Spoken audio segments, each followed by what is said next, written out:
I'm Riley Nagel, your neighborhood reporter. Nearly half of the nation's truck driving schools could be shutting down soon after a federal review found that many aren't meeting training requirements. The review from the U.S. Department of Transportation shows that about 44% of the 16,000 truck driving programs across the country may not be meeting basic standards. On Monday, the department announced plans to revoke certifications for almost 3,000 schools that aren't complying with training standards. But some don't believe it's a bad thing.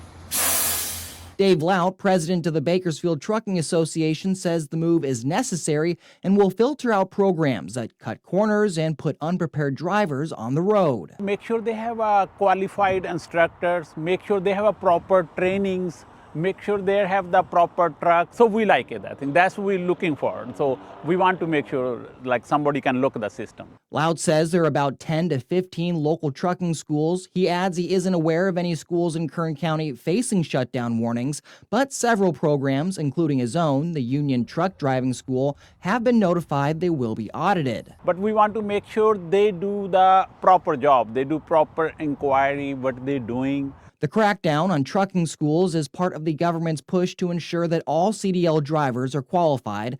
This coming after a Florida truck driver made an illegal U-turn, causing a crash that killed 3 people in August. It's very important with urgency to close those gaps. That way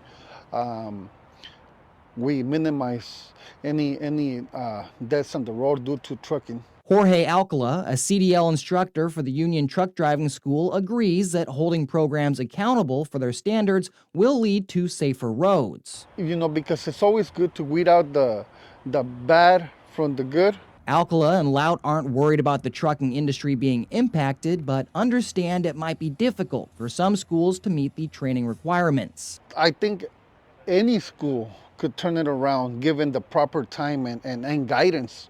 The Transportation Department says schools have 30 days to fix the issues or lose their certification. I'm Riley Nagel, your Bakersfield neighborhood reporter.